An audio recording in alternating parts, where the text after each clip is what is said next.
నాయకత్వం అంటే ఆ విధంగా ఉండాలి. ఒక బలమైన నిర్ణయం తీసుకోవాలి, ప్రజల పక్షాన్ని నిలబడాలి, ప్రతి ఒక్కరికి ఉపయోగపడాలి. అంతేగాని 5 సంవత్సరాలు వాళ్ళు చేసిన దగ, 5 సంవత్సరాలు వాళ్ళు ఏ విధంగా వాళ్ళ సొంత ఆస్తులు పెంచుకున్నారో, ఎంతమంది ఇబ్బంది పెట్టారో మీరు చూశారు. ఇదే జగ్గంపేటలో ఆ రోజుల్లో ఏ విధంగా ఇక్కడ గ్రావెల్ దోచుకున్నారో మీ అందరికీ తెలుసు. ఇక్కడున్న గ్రావెల్ గురించి ఆనాటి శాసనసభ్యులు ఏ విధంగా కొట్టుకునేవాళ్ళో మీ అందరికీ తెలుసు. జిల్లా మొత్తం దీనిపైనే కట్టేసేది. గ్రావెల్ గురించి వాళ్ళు ఆలోచించారు, కానీ మీ జీవితాల్లో ఒక మార్పు గురించి వాళ్ళు ఆలోచించలేదు. యువతకు ఉపాధి అవకాశాలు కల్పించాలని ఆలోచించలేదు, మహిళల కోసం ఆలోచించలేదు. ఇవన్నీ ప్రశ్నిస్తుంటే నేను సరదాగా అన్నాను, నువ్వు మా నాయకుడిని ఆ విధంగా అంటే కోడికత్తికి నువ్వు ఎక్కువ,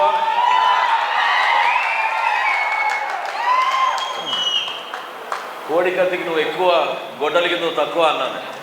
దానికి ఉలిక్కి పడిపోతున్నారు. సహజంగా ఈరోజు రాష్ట్ర వ్యాప్తంగా అందరూ కూడా చర్చించుకునేది ఏ విధంగా వివేకానంద రెడ్డి గారి హత్య జరిగిందో, ఏ విధంగా అనేక నియోజకవర్గాల్లో మన తూర్పుగోదావరి జిల్లాలో మనం చూసాం.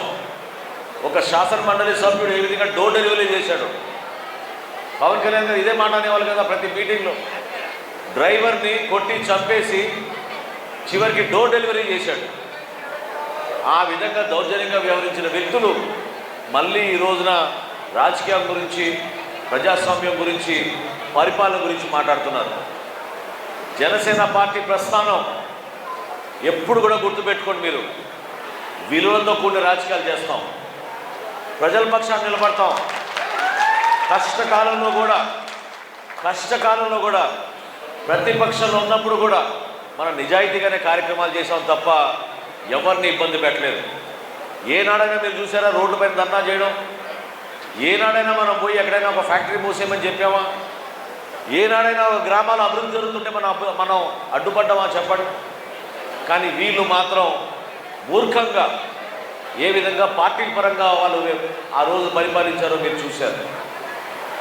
అద్భుతంగా మనం వారాహి యాత్ర చేసుకున్నాం. ఇక్కడి నుంచే మనం ప్రారంభించుకున్నాం, మనం దగ్గర నుంచే. ఆ రోజు తుని నియోజకవర్గం నుంచి ప్రారంభించి అన్నవరం దగ్గర నుంచి మనం వారాహి యాత్ర సాగినప్పుడు ప్రజలందరికీ మాట ఇచ్చాం, మనం ప్రభుత్వంలోకి వచ్చిన తర్వాత కష్టకాలంలో అయినా సరే నేను నిలబడతాం, మీ పక్షాన్ని చేస్తామని. ఈ రోజున దీపం పథకం కింద మహిళలకి ఉచితంగా గ్యాస్ సిలిండర్లు ఇస్తున్నాం.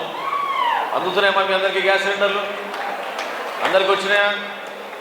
రాష్ట్ర వ్యాప్తంగా 900 కోట్ల రూపాయలు ఖర్చు పెట్టి 96 లక్షల గ్యాస్ సిలిండర్లు ఈ రోజున మహిళలందరూ కూడా మనం రాష్ట్ర వ్యాప్తంగా అందించాం.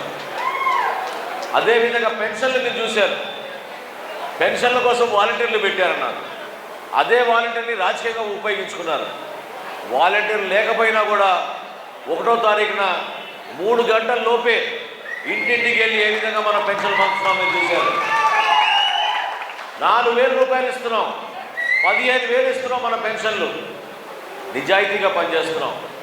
చాలామంది ప్రభుత్వ ఉద్యోగులు చూశారు, 1వ తారీఖునే వాళ్ళ జీతాలు వాళ్ళ ఖాతాలోకి జమ అవుతూ ఉన్నాయి. ఎప్పుడైనా జరిగినటువంటి కార్యక్రమాలు చెప్పండి. బటన్ నొక్కాం అన్నారు. ఎవరి ఖాతాలోకి డబ్బులు పడ్డాయి చెప్పండి మీరు. నేను ఇప్పుడే సోదరుడు బాబు చెప్పాడు, నేను పౌర సరఫరా శాఖ మంత్రి అయిన తర్వాత నేనే ఆశ్చర్యపోయాను. ధాన్యం కొనుగోలు చేసిన రైతుల్ని మోసం చేసి వెళ్ళిపోయారు వీళ్ళు.